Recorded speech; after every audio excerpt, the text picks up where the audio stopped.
Hey, bonjour tout le monde, j'espère que vous allez bien, bienvenue dans cette première vidéo dédiée à Argo Events. Ça va être une vidéo d'introduction et de revue des concepts et des définitions à comprendre par rapport au projet Argo Events. Alors Argo Events, ça vient du projet global Argo, qui repose très essentiellement sur Kubernetes, mais vous allez le voir, on peut l'utiliser, donc il faut l'installer sur Kubernetes, mais on peut l'utiliser pour différentes choses qui ne sont pas situées forcément dans votre cluster. Le projet donc dispose d'un site Argo Projet, et quand on se rend sur le site, ensuite on peut se rendre sur la page dédiée à Argo Events qui explique qu'est-ce que Argo Events. Donc grosso modo c'est ce qu'on retrouve ici. On retrouve donc Argo Events, c'est l'élément qui est central situé ici et qui va permettre d'écouter différents types d'événements au sens large, au sens événement et pas forcément que event driven. On va donc écouter des hooks, on va écouter des queues de messages, on va écouter différents éléments et on va pouvoir ensuite réagir par rapport à ça grâce à une configuration spécifique et faire en sorte d'actionner juste derrière soit d'autres outils de la stack Argo, donc tels que Workflow, tels que CD, ou encore créer des objets dans Cube. Donc ça peut être des jobs par exemple, ça peut être des pods, des déploiements, etc. etc. Et puis également d'autres outils qui vont être en dehors de la stack Kubernetes, par exemple comme les Lambda AWS. Donc là c'est vraiment une force, et cet outil va être installé dans le cluster Kube, ce qui va permettre d'augmenter les capacités dont dispose déjà Kube, mais vraiment d'augmenter sensiblement les choses et de voir les choses de manière assez différente, c'est-à-dire qu'on va quand même bénéficier de tout ce qui est avantageux en l'utilisation d'une queue d'événements, c'est-à-dire qu'on va pouvoir temporiser les choses, les exécuter au fur et à mesure de la disposition de la ressource dans le temps, donc vraiment gérer quelque chose, gérer un flux en fonction des capacités qu'on va pouvoir allouer sur la ressource qui va consommer ce flux, et ça c'est quelque chose qui est très très intéressant à retrouver dans Cube. Alors, si on doit passer les choses en revue, donc le projet Argo c'est composé de quoi? Donc on retrouve le projet Argo Workflow, Argo donc Workflow pour l'orchestration plus globale de jobs. Donc là on va pouvoir paralléliser, faire de la gestion assez large de jobs, etc. Continuous Deployment, donc Argo CD qui est le plus connu, qui est en fait du GitOps, donc qui va permettre de déployer dans Cube, notamment avec une interface graphique assez sympa. Argo Rollout, qui lui est centré essentiellement sur les stratégies de déploiement, et Argo Event, qu'on va découvrir dans cette playlist, avec le déclenchement de ressources, donc K8S, sur événement, mais pas uniquement, je vous le disais, pas uniquement des ressources Kubernetes non plus. Alors, donc première chose, le principe global de Argo Event, c'est quoi? Si on reprend par rapport au schéma tout à l'heure, on a quoi? Première chose, on a un outil qui est externe à Argo Events, qui va être un outil d'événement au sens large. Donc ça va être des queues de messages, ça va être des webhooks, ça va être éventuellement du stockage S3. Et donc Argo Events va intervenir dans un premier temps sur l'écoute de ces événements. Donc on a une première étape, un premier type d'objet, vous allez voir, qui est dédié à cette écoute d'événements dans le cadre du projet Argo Events. Ensuite, en interne, Argo Events dispose lui aussi d'un bus d'événements strictement interne à ces outils dont on parle. Donc on va parler d'event source notamment. Eh bien, on va event source, donc qui est l'écoute d'événements, on va déposer tout ça dans un bus interne à base de NAT streaming. Je vous invite à aller voir ce que c'est. Ça permet vraiment de gérer les événements entre différents microservices. Et puis derrière, en cascade, du coup, il va y avoir le déclenchement d'une action qui peut être quelque chose au sein de Kubernetes, mais aussi également en dehors. Alors première chose, l'event source. Donc l'event source, c'est l'étape 2, hein. C'est on va dire le microservice, ou en tout cas le service qui va être en écoute des événements en fonction du type d'événement en question. Donc il existe de nombreux types d'événements. C'est une ressource Kube, cette event source, donc c'est une CRD, une Custom Resource Definition, donc qui s'appelle event source, tout attaché. Donc on peut faire un kubectl get event source, on va retrouver nos event source, on va les déclarer également. Donc là on va avoir vraiment un fichier YAML spécifique, un manifeste spécifique dédié à ça, et qui va permettre de définir un type de source d'événements.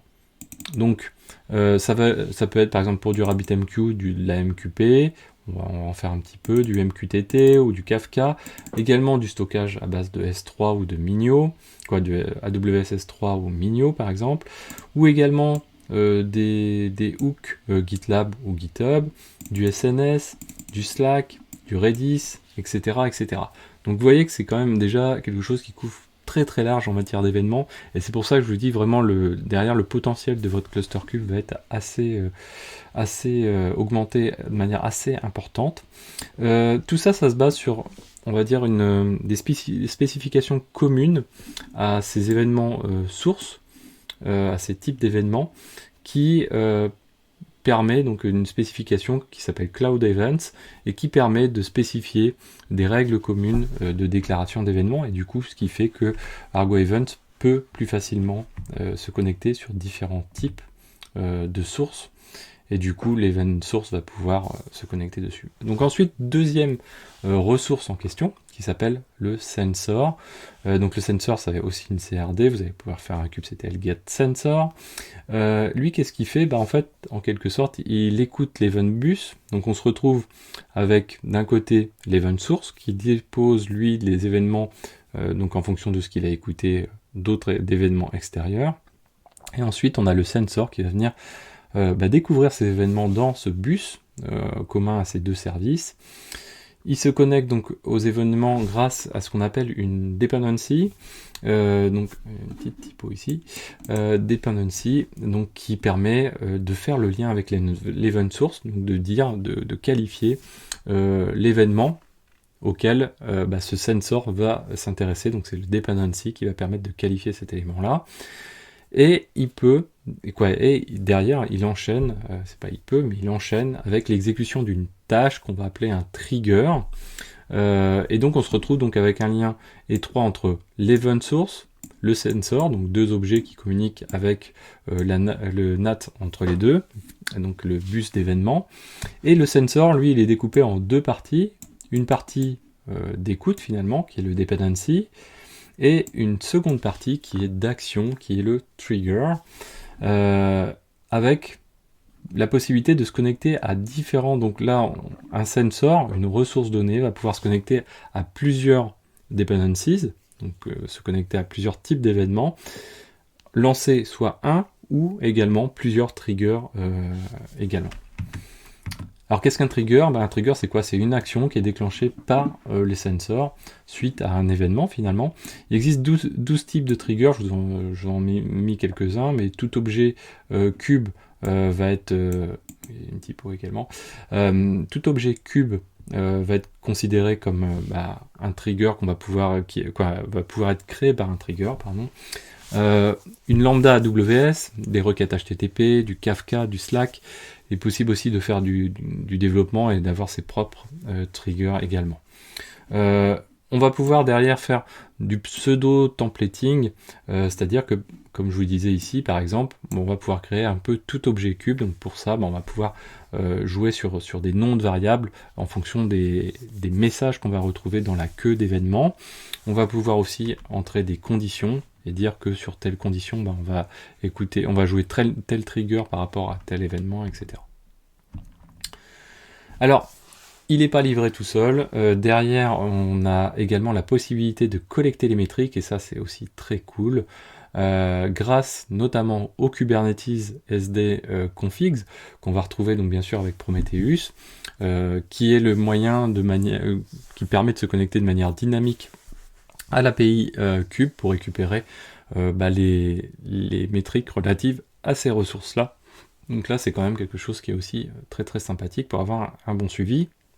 Dans le projet, vous avez la possibilité, donc sur la page du site, de retrouver des préconisations en ce qui concerne la haute dispo notamment. Et donc, il y a quelques recommandations. Par exemple, on va pouvoir persister les datas des pods dédiés à l'event bus. Donc ça peut être quelque chose qui est assez sympathique, parce que dans le cas de perte de pod, si vous avez vraiment une queue qui peut être un petit peu importante, et ben, si vous perdez le pod, vous perdez la data, donc vous perdez les jobs en question à réaliser, la queue d'événements à réaliser. Donc du coup là ça peut être quand même relativement dramatique si ça se passe comme ça. Vous avez l'anti-affinity, par exemple, bah voilà, les pods d'event bus ou ouais, les pods d'event bus notamment, on va éviter par exemple les mettre sur certains nœuds. Donc, je sais pas si vous avez des nœuds par exemple préemptibles sur du GKE, ce genre de choses, vous allez pouvoir dire bah, ne va pas te mettre sur un nœud préemptible avec le risque de d'avoir trop souvent la perte de ce pod. Vous avez la possibilité aussi de définir le niveau d'éviction des pods, notamment pour, voilà, toujours pour ceux qui gèrent l'event bus, éviter que ces pods là soient les premiers à se faire évicter d'un nœud, et faire en sorte de les garder le plus possible, et les rendre cet event bus finalement le plus stable possible. Petit élément qui n'est pas une préconisation, mais il est possible donc de différencier le namespace où on va installer la stack Argo Event et les objets dédiés donc à l'event source et au sensor, donc plutôt spécifique dans les déclarations de ces ressources. Eh bien, on va pouvoir découpler les deux et faire en sorte qu'on ait un namespace qui va stocker vraiment, on va dire, la partie tooling de Argo Events, et puis ces ressources qui vont venir déclarer finalement les event sources et les triggers qu'on va réaliser. Eh bien, on va pouvoir les mettre dans d'autres namespaces. Attention cependant, parce que tout ça, bien sûr, fait appel à des services account, puisqu'on ne peut pas créer des ressources dans Cube sans service account, on ne peut pas écouter d'événements non plus, etc. Donc il y a la possibilité d'avoir un ou plusieurs services account. Il faut vérifier à ce que le scope reste toujours bon également. Voilà, donc j'espère que cette vidéo vous a plu. N'hésitez pas à la partager, à mettre des pouces bleus, à commenter. Dans la prochaine vidéo, on va s'intéresser à l'installation, quelques petites démos.